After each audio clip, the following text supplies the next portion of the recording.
Hi, I'm Dr. Caroline Leaf, and welcome to my podcast, Cleaning Up the Mental Mess. In this podcast, I'm going to be talking about how more work and less free play is affecting children's mental health. We know that there's a lot of issues with mental health, and this is why I'm doing this whole series over this time period and for the summer vacation to give you things to really work on over summer to help with your children's mental health. And all of this information I've got in my latest book coming out on the 8th of August called How to Help Your Child Clean Up Their Mental Mess, a guide to building resilience and managing mental health.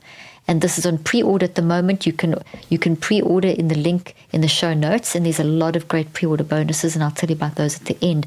But essentially, I want to talk to you about the importance of free play and how society's changed, how we've become so work-focused that we don't allow our children to free play enough. So I'm going to do this in 3 ways because it's quite a lot of information I'm going to give you.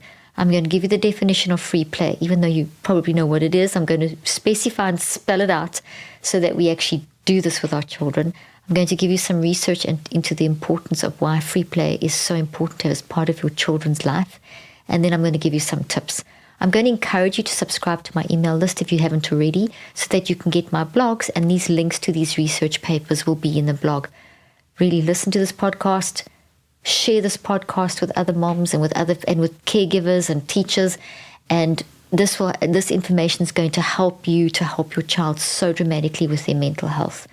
Okay, so first of all, let's talk about what free play is. A basic definition is that free playtime is the idea that you allow your children to play without adult presence. Now, let me stress that.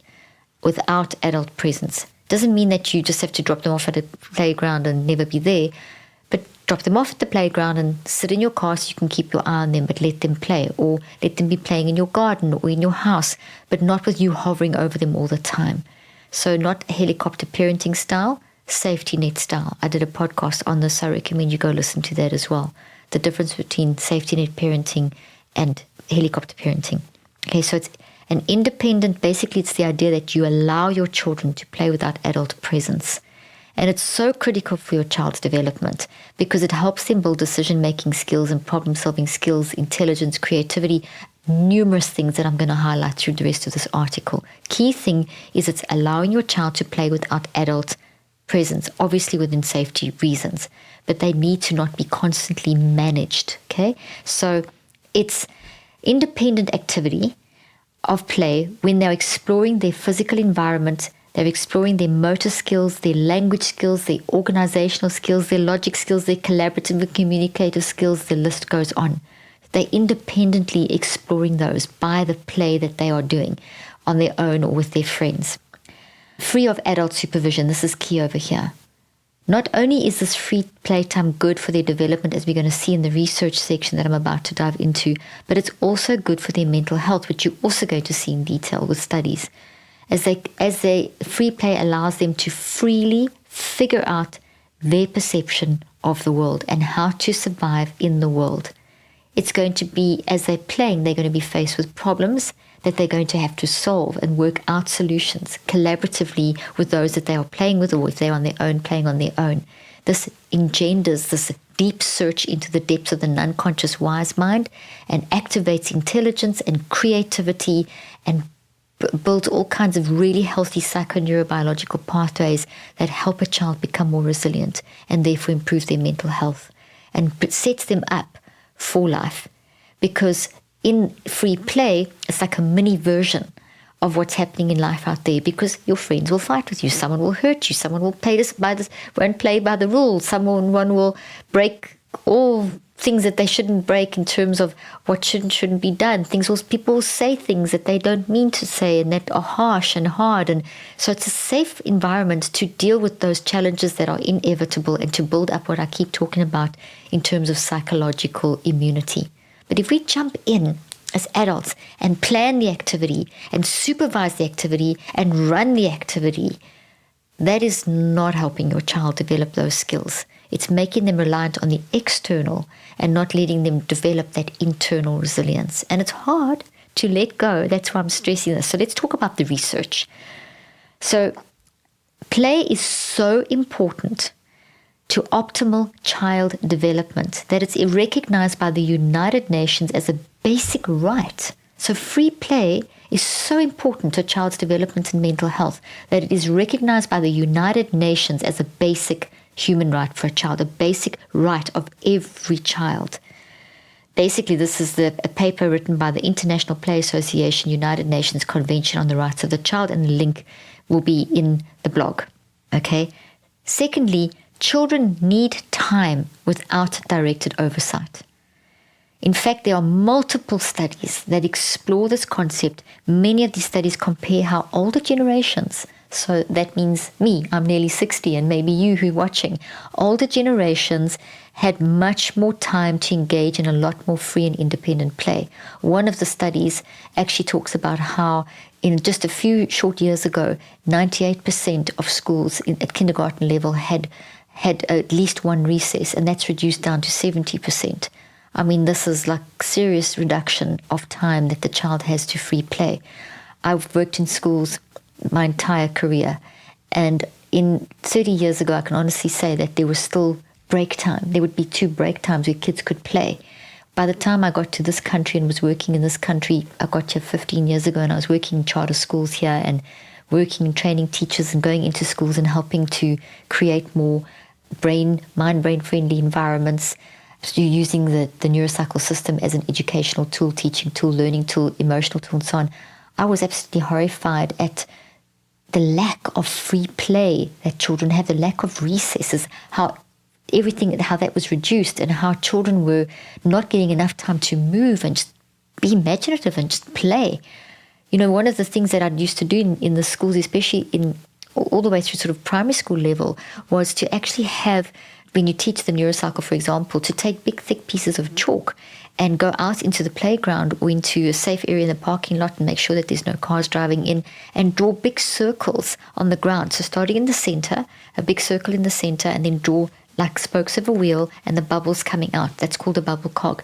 But big enough that children could actually get inside the bubble and they could dramatize a situation.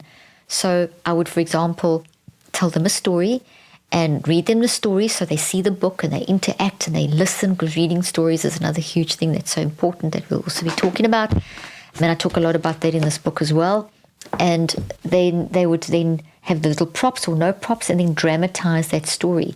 Or if there was an issue, like maybe 2 kids had a little argument or something, then we would talk about that, and then we would actually enact that inside the bubble, following the steps of the neurocycle. And we would leave that out there for recess. So we would do this in a structured environment first, and then just leave the chalk bubbles out there. And those children at recess time would go and jump from bubble to bubble, solving problems, making up new stories, making up new games. I mean, it was just like, so we were watching this, and then we would bring the kids back in and say, okay, let's see what, tell us your game, tell us, or stay there and let them then tell us back the stories. And the creativity and the imagination and the problem solving that happened with these 3, 4, 5, and 6-year-olds was astounding. And, this is not something I saw once. This is something I saw repeatedly, year after year, in different environments, different countries, different socioeconomic environments as well, different political situations. When you allow a child free play, you are teaching them how to develop their mind. So critical. When you suppress that free play, you're taking a whole aspect of their development out. So another study was published in the American Academy of Pediatrics, and it talks about, this is an excellent one, talks about how American children with adequate resources may be limited from enjoying the full developmental assets associated with play because of a family's hurried lifestyle, as well as an increased focus on the fundamentals of academic preparation in lieu of the broader view of education. So what that means in simple language is that the average American child American children with adequate resources are limited from the full developmental part of their developmental cycle when there's so much emphasis on preparing for the educational journey. So it's all about, let's get educated, let's get them right from first, preschool, get them to a certain level to get into the right kindergarten, the right preschool, the right primary school, the right middle school, high school,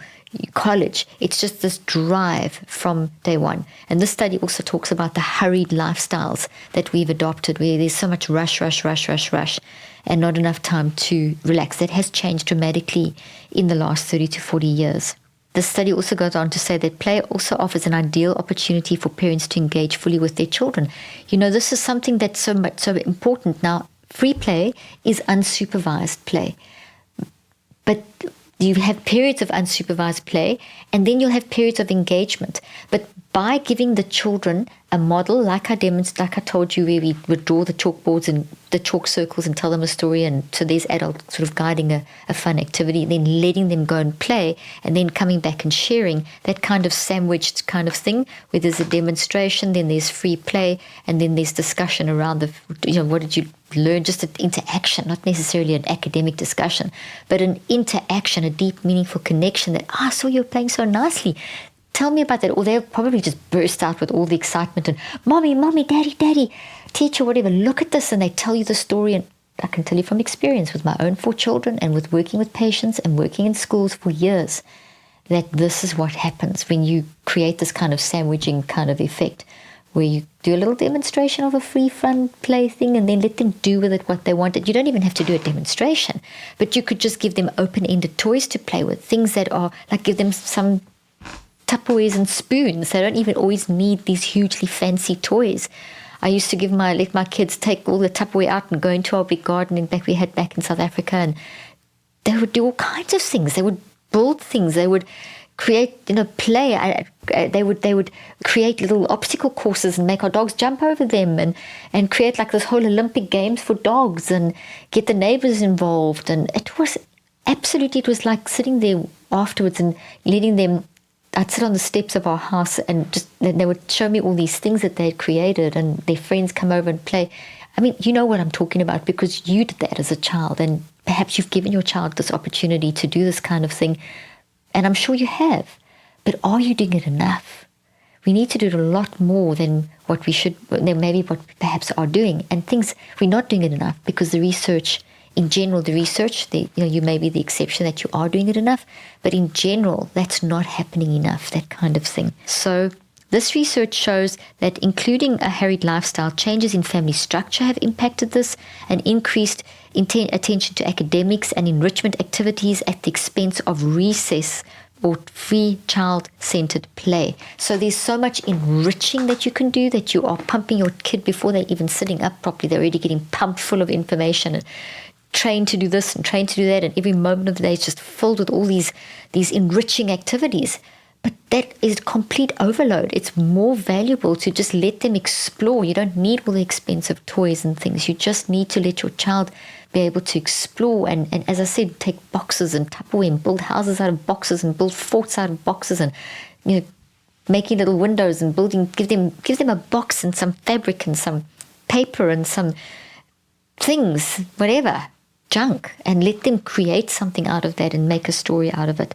So this increased attention to academics, and this constant pressure to enrich them, and this pressure on a parent, I would enrich my child. They're going to get so much more enrichment from that free play. And I'm not saying don't do the enrichment, but it should be way less than the free play. The enrichment shouldn't, in a ratio and proportion, if I had to give you a sort of guesstimate of the ratio and proportion that is pretty much based on the research as well, you should be doing it like a 3-to-1 ratio.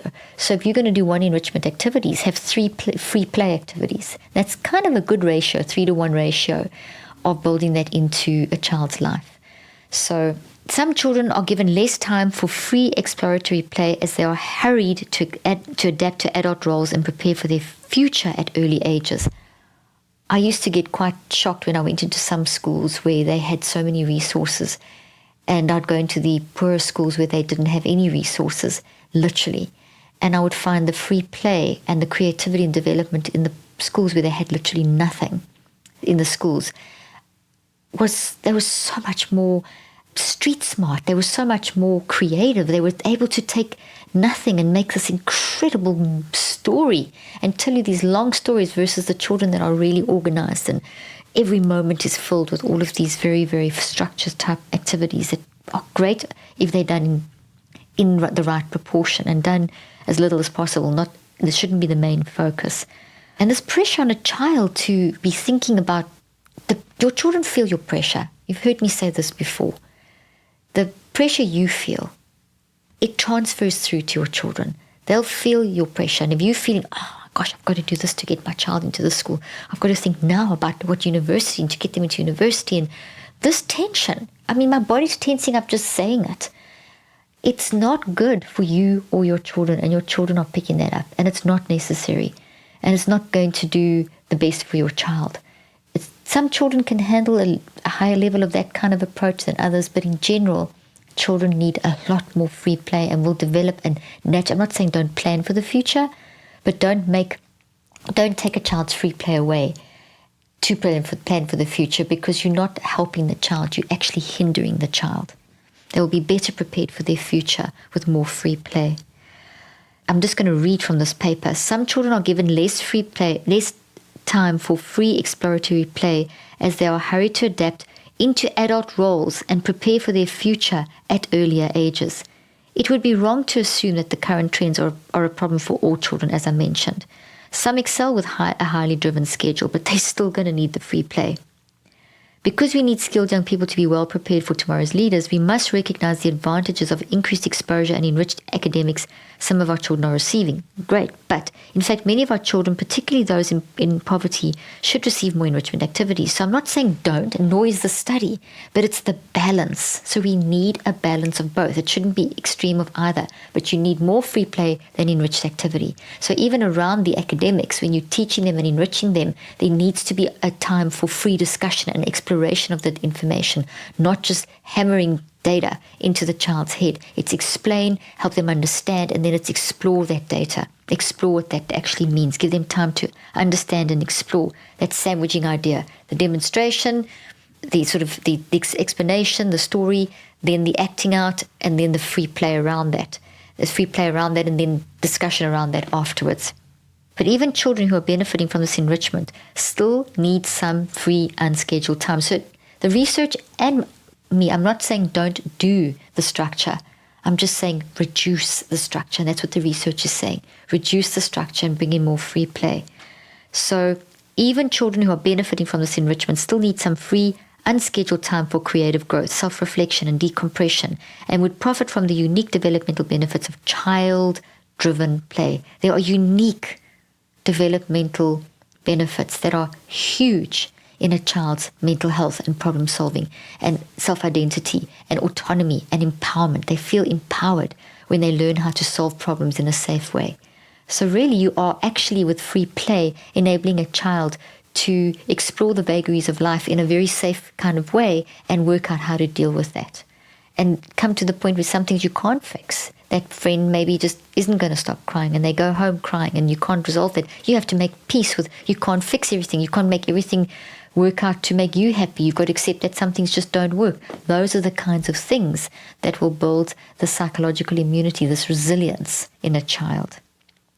So I'm actually going to jump over to this article because they summarize of all the research. There's excellent research that I'm going to talk about today, that I am talking about. But this one's just a really nice summary of the factors that have changed the routines of childhood that have reduced free play. And some of these may be explanations for the current trends. So let's have a look at them. So there are more families with single-head households or two working parents, and fewer multi-generational households in which grandparents and extended family members can watch the children. So that community aspect has changed. So with fewer adult supervision during the workday, it makes it necessary for children to be in childcare, and which they're monitored by adults during the day, and or very organized after-school activities and academic enrichment opportunities, which are great for helping a child. You don't want to just leave them alone, but at the same time, those enrichment activities after school also need to be structured. The experts that are leading those need to also make sure there's sufficient free time in that free play. free play more than free time, free play. Many parents have, second factor that they talk about that has changed the routine of childhood. Many parents have learned how to become increasingly efficient in balancing work and home schedules. They wish to make the most effective use of limited time with their children and believe that facilitating their children to have every opportunity is the best use of that time. So their standards of efficiency, so we become efficient. And this efficiency, we believing that our children need to have the same kind of efficiency. Remember, however, you, the adults, you've gone through your childhood, you've gone through your learning experiences. And yes, we can certainly improve all the time. And there's certainly skills that you've gained in terms of efficiency that you can teach your child. But if you're doing that at the expense of a child's free play, then it's a problem. So teach them the efficiency, but don't make the whole routine in life around efficiency. That then, because one of the first things that goes then is the free play, because it's not seen as something efficient. It will help with efficiency, because the more a child is able to be empowered to self-regulate, the more efficient they will become. And free play is going to empower them to improve their self-regulation skills, which equals being more efficient. Then parents, this is a good one. Parents receive messages from a variety of sources stating that good parents actively build every skill and aptitude their child may need from the earliest ages. This is an impossible task. This is why you need to go listen to my podcast on messy parenting. This kind of pressure will break a parent. And it leads to so much pressure that it's going to just play out in things being removed like free play and a lot of pressure on yourself and a lot of stress and anxiety for both you and your child. So look at all the great advice and look at all the great ideas out there. And there's some really good social media sites to follow and some really great books. But then there's some that aren't good, that will just like make you feel, when you look at them, make you feel like, oh my gosh, I'm FOMO, fear of missing out, fear of other people's perceptions and so on. That'll make you feel worse about yourself. If you're feeling worse about yourself as a parent because of what you're looking at, then you need to go and do neuropsych and evaluate, okay, why am I feeling like this? How's this playing out in all the signals? Why am I feeling like this? What is it? Write that down and then recheck it and say, okay, I'm feeling like this because of guilt. What can I realistically do? How can I channel that guilt?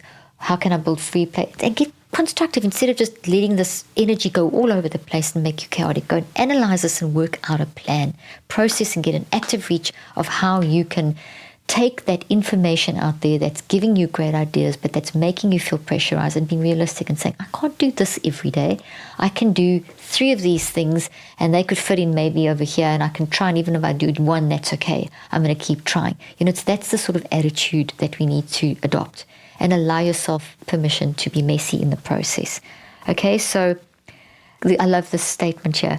Parents are deluged in parenting magazines and the media with a wide range of enrichment tools and activities that tout their ability to produce super achieving children. I mean, the temptation to have a super achieving child who's a superstar, is going to be super in the rest of their life, is so much pressure. Your child's a superstar anyway. Let them free play their way into superstardom. Here's your superhero brainy helping them to neurocycle their way through their mental health journey and play their way through. You'll see a lot of the activities that I give in this book. Once the child understands as you're teaching the child how to do the neurocycle, you'll see the activities and the ways that I help you to do that are initially structured to give them the guideline, and then they explore, and then you have these discussions. So it's always that little 3-part sandwich. Okay, so they read about parents who go to extreme efforts at great personal sacrifice to make sure that their children participate in a variety of athletic and artistic opportunities. They hear other parents in neighborhoods talk about their overburdened schedules and recognize it is the culture and even expectation of parents. Well, you know what? Throw that out the door. That expectation is very messy, creates mess in you, and what you've got to do is recognize the mess it's creating and give yourself permission to be messy, because you can't do all those things. The reality is you cannot do all those things without breaking. Find out what works for you, select 1 or 2 things, 3 things, get those under control, and then go look for some new ideas.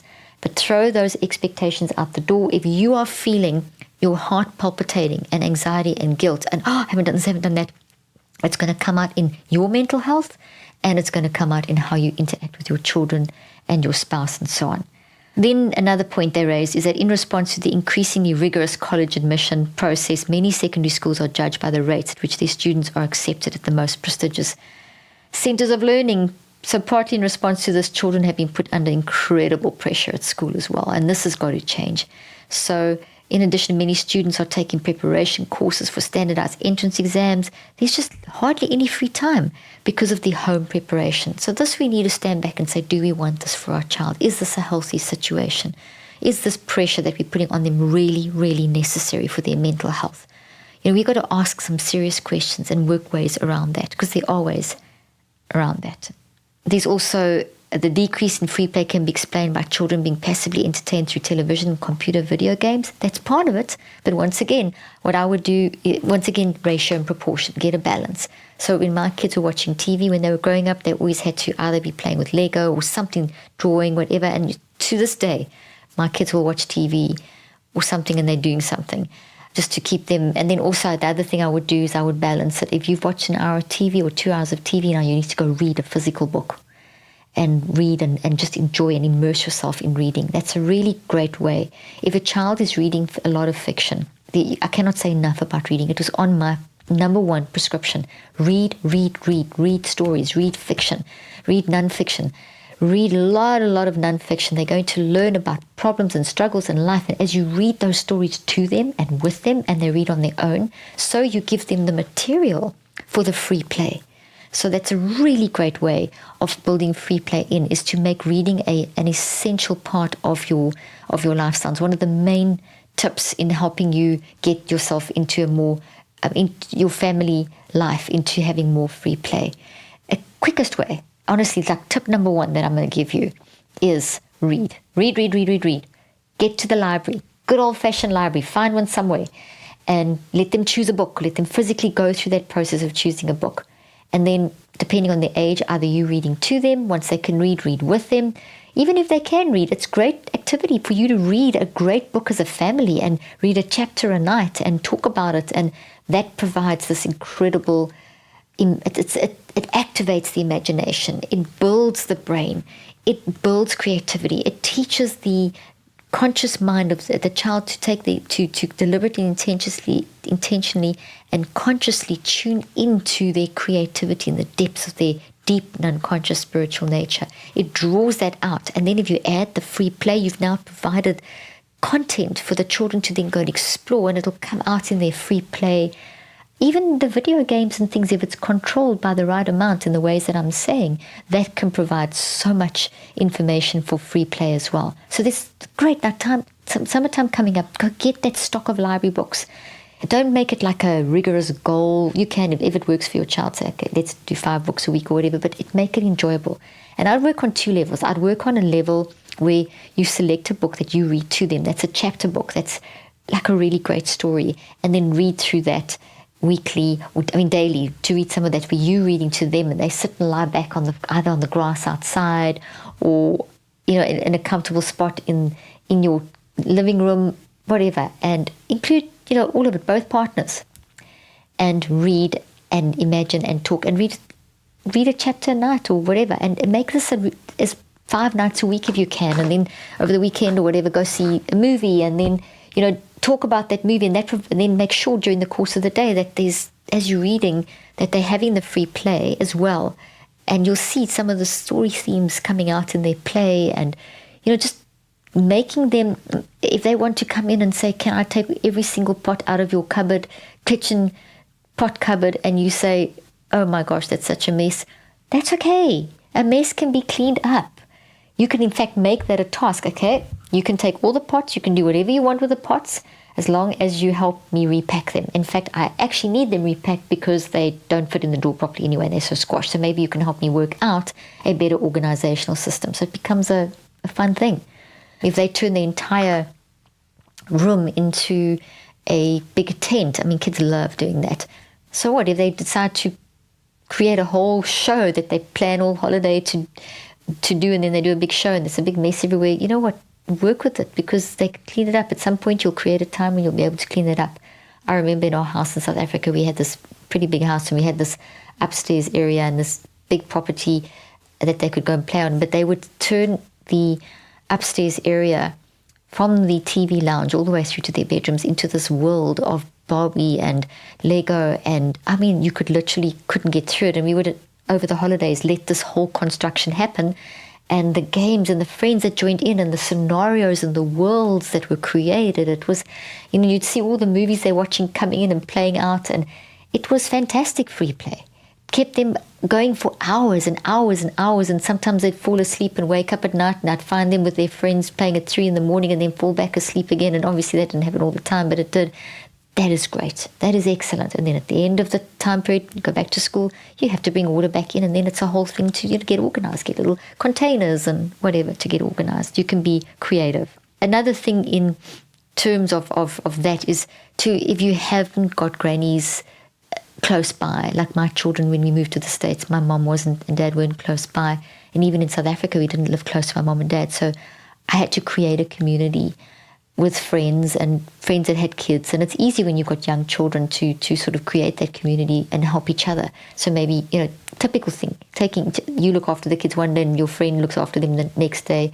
Maybe approaching the local old age home and retirement center and seeing how if the grannies, if you can take the children there and the grannies could read them stories. And so there's just so many ways of getting the older generation to also help with the younger generation, and the younger generation to build that interaction between the two generations, which is so fantastic.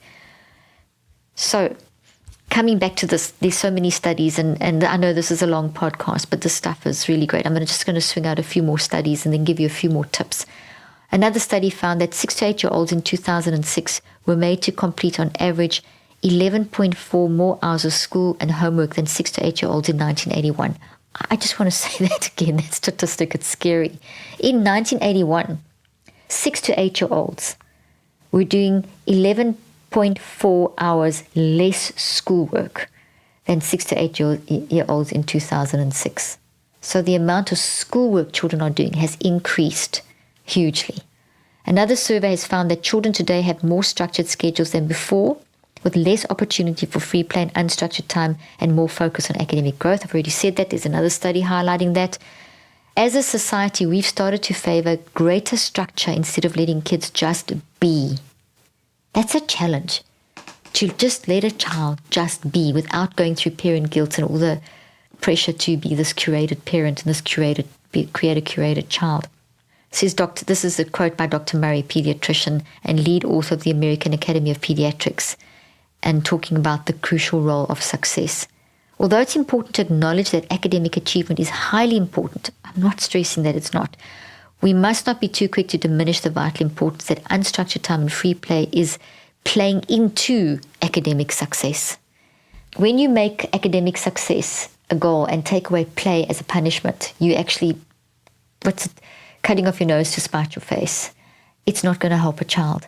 I remember having one patient who, parents, when they brought them into my practice, he came in for a bunch of behavioral problems and academic challenges and so on. And when I was doing the initial interview, and I would interview and not diagnose, I would work with this child for at least 7 or 8 sessions before we would even, so in a very creative way, as opposed to just labeling and diagnosing in 15 minutes like it literally happens in this day and age. Anyway, they were telling me that, all the things that he was battling with and so on. And then they said, so I said, well, what do you do? What have you been doing? And they said, well, what we did was we stopped the piano playing. And I said, oh, okay, tell me about this. Apparently this child was a brilliant piano player and just absolutely loved it and would lose himself in the piano. And for some reason, they were advised that when things started going wrong, which actually, by the way, turned out that there was a bullying situation going on at school, and that was what happened to the academic change, was the source of the academic change. But they were advised by teachers, and I'm sure the intention was absolutely good, but it was a disaster, to tell the child that until their academics improved, they must stop playing the piano. So the piano was then a reward because the child loved it so much. And that was where the child would just really work out his emotions, and it led to a lot of free play type activities as well. They were told to use that as a reward versus, they were seeing something that was critical to the development as a reward versus as an essential. And they said, and through a series of questions, we established that the academics really went downhill when this rule came in that you can only play the piano when you've done well with your academics. So it was limited. And I said, okay, first thing we're going to do is we're going to bring the piano playing back in, and that's critical. That's where your child comes. When does your child like playing the piano? when they come home from school, they love to play, and then they like to go and play outside. And then we go, and then they used to come in and do their homework. I said, well, reinstitute that, because that piano is how they're unwinding their emotions and all the energy from the school day and schoolwork, etc. And then after that, that's fantastic that it went into free play. Those two things are critical for that child's mental health and academic development. And they were going through a wobbly with the teasing, so we can address the teasing and how to manage that. And we can then work on some learning skills, but don't remove, add, increase the piano playing and the free play. And we did that, and it was a radical turnaround in that child's life, behaviorally wise, academic wise, relationally wise, etc. And I mean, I'm telling you this in a quick sort of few minutes. Obviously, it took a bit of time to establish. So, that's just a little example for you. Another study, and a lot of them are saying the same thing, and you can go read the blog as well. We can be certain that in some families, the protective influences of both play and high-quality family time are negatively affected by the current trend towards highly scheduling children. So this is a quote from a study. So it's pretty established as a fact that when we remove the protective, I love this phrasing, when we remove the protective influences of both play and high-quality family time, this negatively has a significantly correlated effect on a child's mental health and academic development. So we want this trend towards more scheduling, more efficiency, more emphasis on academic, more I've got to achieve this, helicopter parenting, do this for every moment of the day, is actually is taking away a protective function. We've literally removed a protective layer. I mean, I love this wording. And it's a great way of understanding the protective influences. So not only is free play and things like, which leads to high quality family time and reading being a great way, as I said, of initiating, you remove a whole protective quality from a child's mental and physical health. Their psychoneurobiology needs to be protected. And one of the ways you can protect that is through free play. I mean, this is how serious this stuff is. Okay, so let's summarize this. I've said a lot. As I said, I recommend you subscribe to my email list so you get your hands on this blog and read the blog.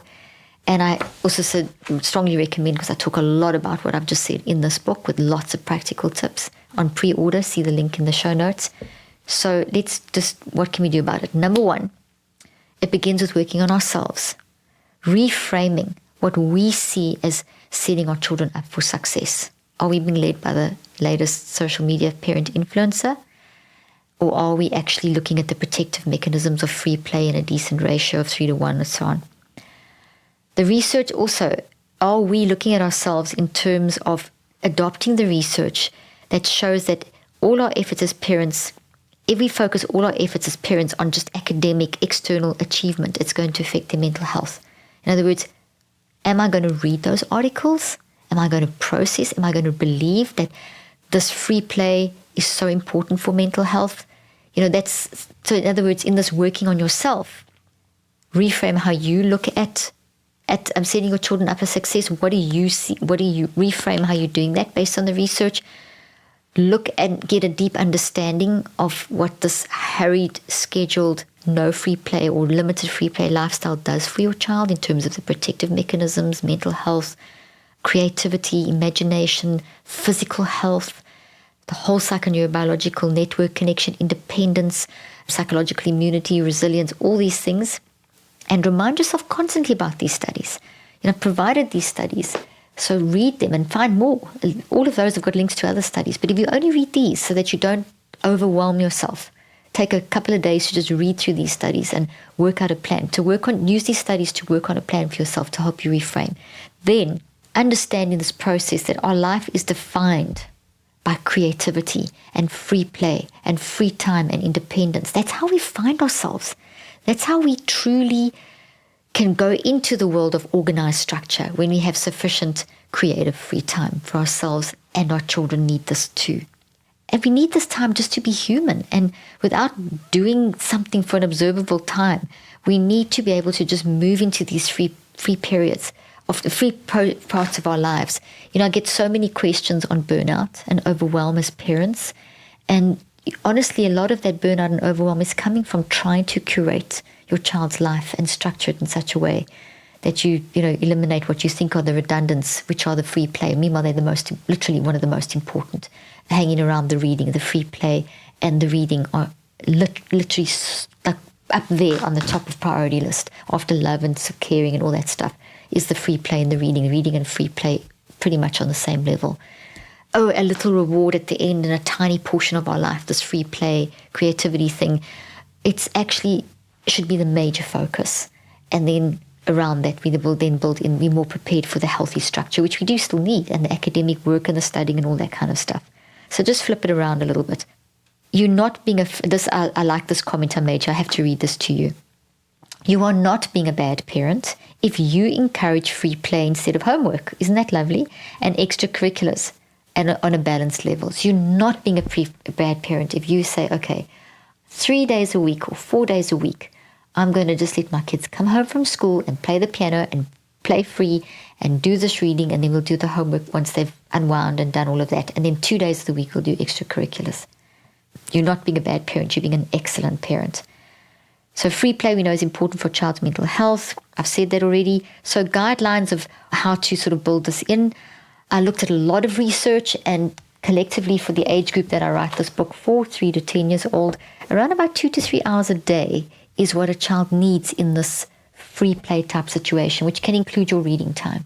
So 2 to 3 hours a day of where you're reading to them, where they're reading collaboratively with you, where they're reading on their own, to try and build all three in.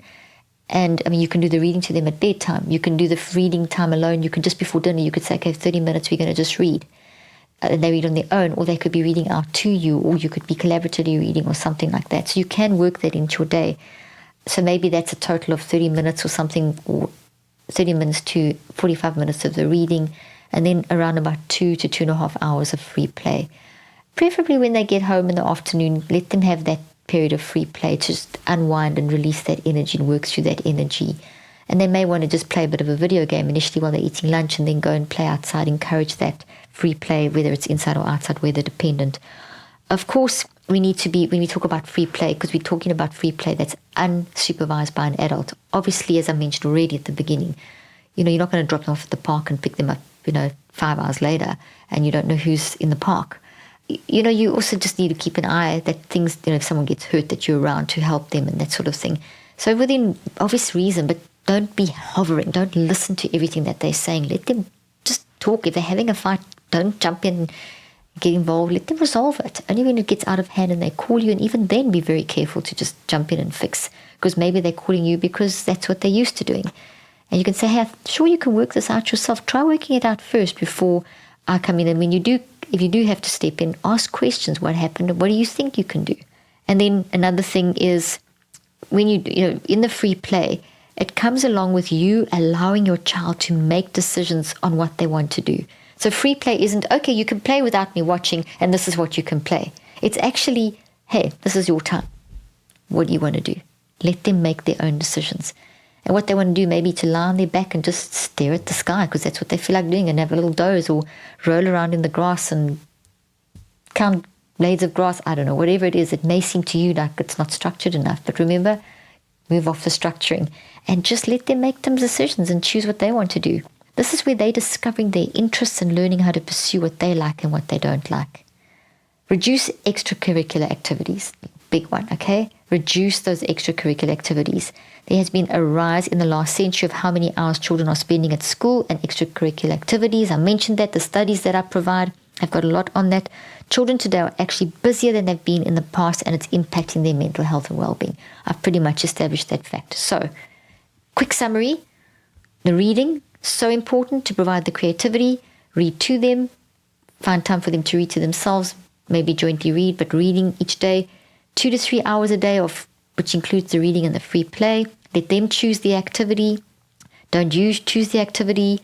If you're always directing, that isn't going to help. So basically what I have here is another little ratio. When it's young, you could maybe give them a little bit of guidance, and then they play something and that gets them going. They may come back to you for a bit more guidance. So it might be sort of a one-on-one. You give a little bit of a, maybe you could play this if they don't know what to play. But generally, kids are pretty good at choosing their games if you allow them to. If they're battling to choose what they want to play as a young child and an older child, it's generally because they've been told what to do all the time. So they're so used to, okay, we're going to do this now, we're going to do this now, we're going to do this now. Just let them work it out themselves. If they come to you and say, I don't know what to play, say, nor do I. Do you want to just read something and then make a game, or just let's read? That's a great solution. Okay. And then reduce the extracurricular activities. And in the process of free play, don't forget to allow them to make their decisions. Well, thanks for listening to this long podcast. This is a passion of mine, all of this helping children with their mental health, which is why I've written this book. If you've enjoyed this episode today, please share this with friends and family, especially now with summer coming up. And, don't forget to pre-order the book. It's got so much in here that can help you to set up your life to allow all these great things like free play and reading into your life and helping children to manage the issues. I mean, I've had children that have learned this as 3, 4, 5, 6-year-olds, whatever age, but as young as 3, 4, and 5 that understand the neurocycle. And when they're out there doing free play and someone has a fight, they kind of walk them through, kids through a neurocycle. They might not say, let's do a neurocycle. They just say, okay, and then start going through the steps, you're feeling like this and whatever. And they start becoming these little therapists.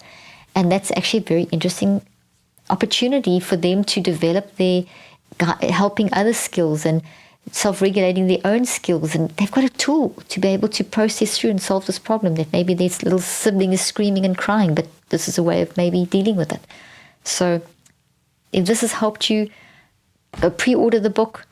There's some great pre-order bonuses, there's a webinar, back to school webinar, where I'm going to give you some tips on how to get your children ready at the beginning of the holiday for back to school. So it's not just kind of like a couple of days before. There's a great discount on Brainy, which is this character that I've created. It's a cartoon character throughout the book. You'll see the Brainy cartoon throughout the book. And Brainy is a superhero who's brainy, your mind changes your brain. That's the concept. And Brainy helps you walk this mental health journey. So there's a toy, and there's also a coloring book with all these different scenarios so they can color in. And there's blank pages to also write whatever they want to write about whatever they're experiencing in that moment. And there's huge discounts on this if you pre-order. And there's some other pre-order bonuses too. So hope you've enjoyed this. Thanks for listening. If you've enjoyed it, as I said, share this episode and leave a 5-star review and share with friends and family so we can change what's happening with mental health in children together. Thanks for joining me today.